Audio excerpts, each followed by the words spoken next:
இன்றைய தியான வார்த்தை ஏசாயா அதிகாரம் 46 வசனம் 3.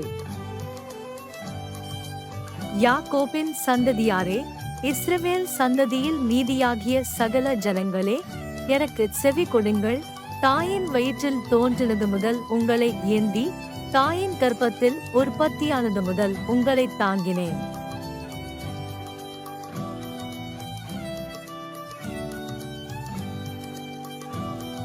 Isaiah chapter 46, verse 3.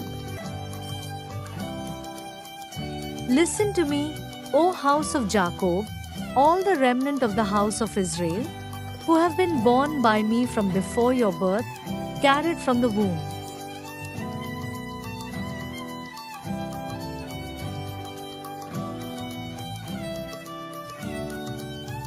இயேசு கிறிஸ்து உங்கள் அனைவரோடும் கூட இன்றும் என்றும் இருப்பாராக. ஆமென்.